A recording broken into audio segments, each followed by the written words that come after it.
In the winter of 1944, the world's most powerful men gathered in a hotel in New Hampshire to design a new world. They called it the Bretton Woods Agreement. It was the moment the United States officially became the world's banker, the world's factory, and the world's police.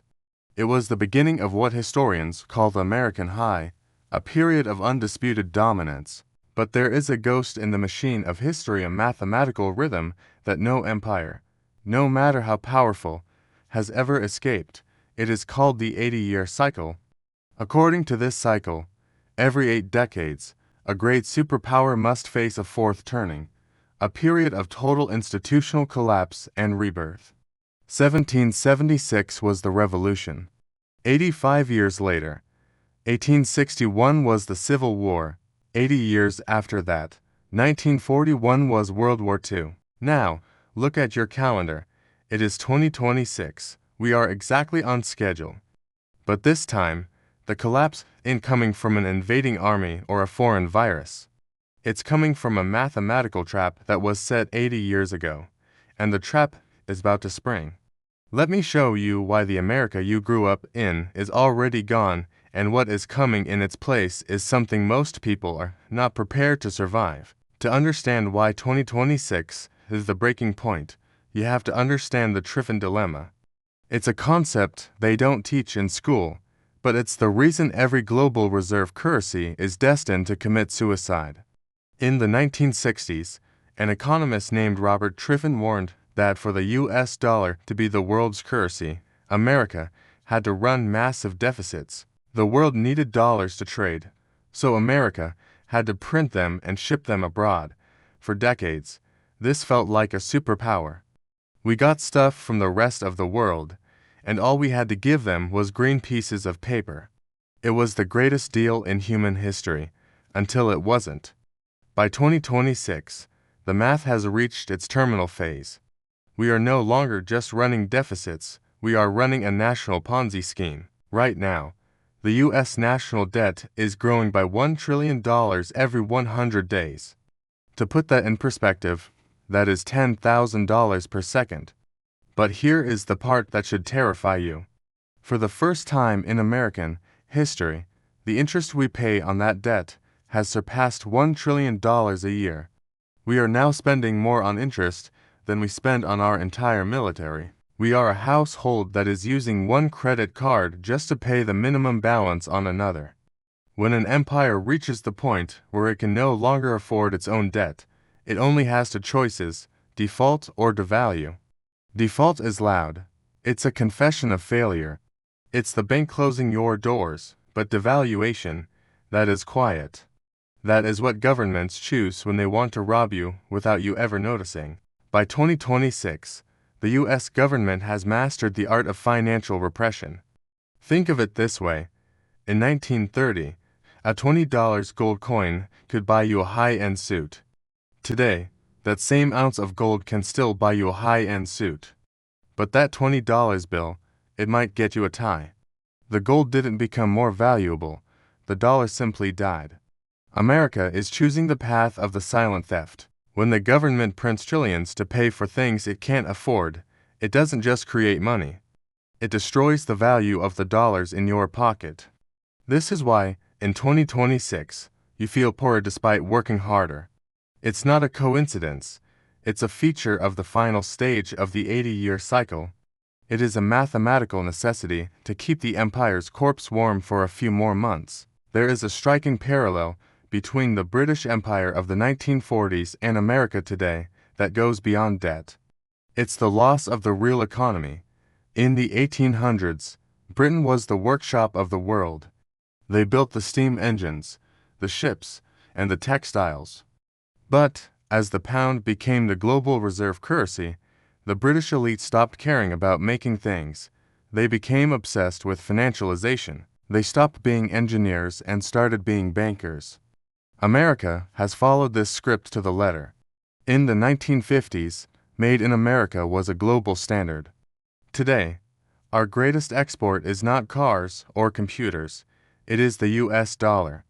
We have offshored our factories to China, our technology to East Asia, and our labor to whoever is cheapest. By 2026, we have become a service economy built on a foundation of sand. We have 750 military bases globally, but we struggle to produce enough artillery shells for a modern conflict. We have the world's largest stock market, but our infrastructure is crumbling. This is exactly what happened to the British before the Suez Crisis.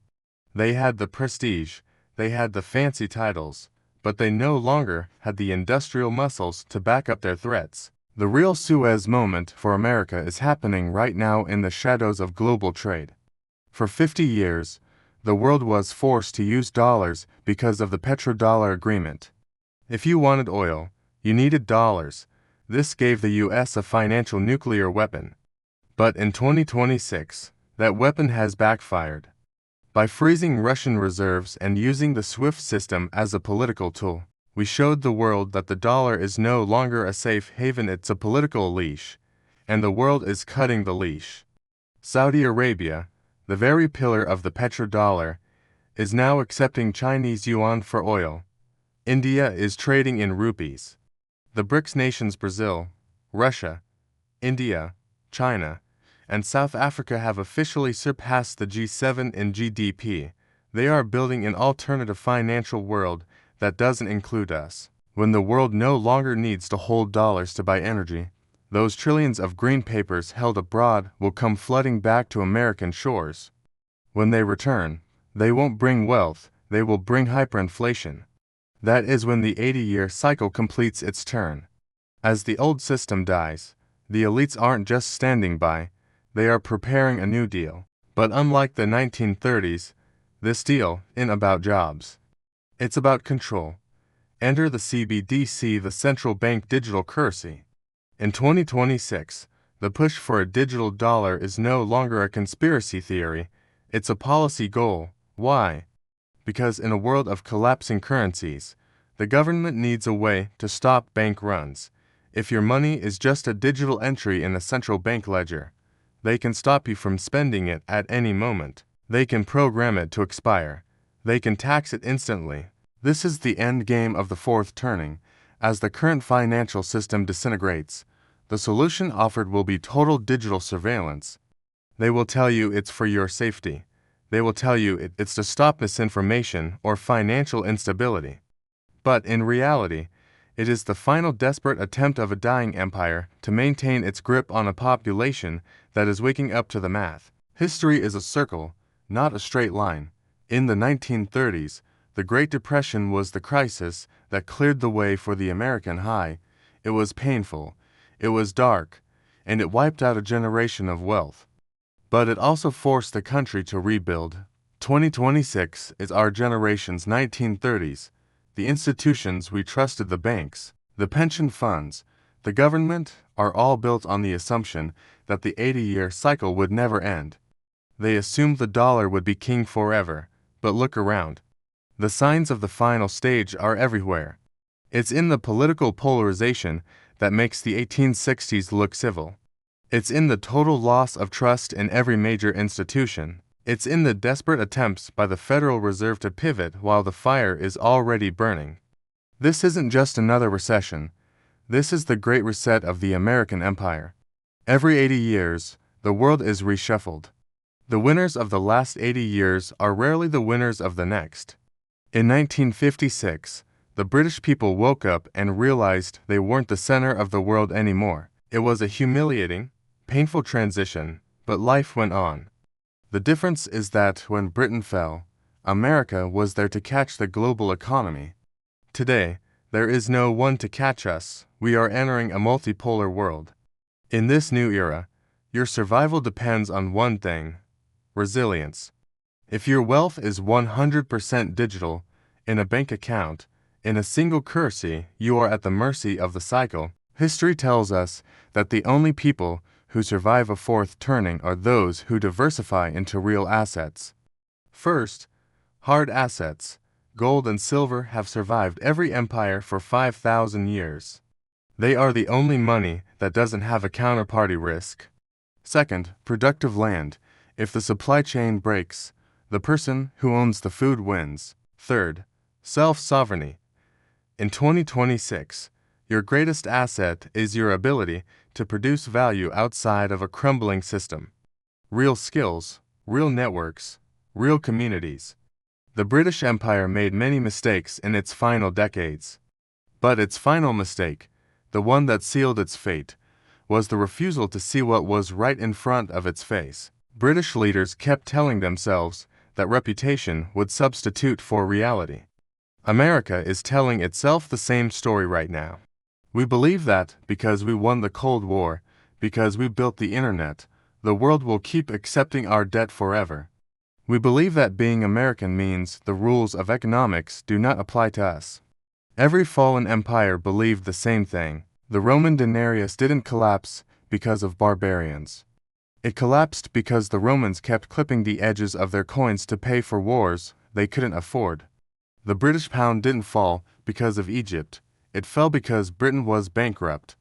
The US dollar will not fall because of China or Russia. It will fall because of the choices we make every single day. In Washington, D.C., the 80-year clock is striking midnight. The question isn't whether the system will change. The system is already changing. The question is whether you will be a victim of the transition, or one of the few who had the courage to look at the math and prepare. History is a harsh teacher, but she never lies. 2026, in the end of the world, it's just the end of an era. And in every ending, there is an opportunity for those who are awake. I will see you in the next one. Subscribe.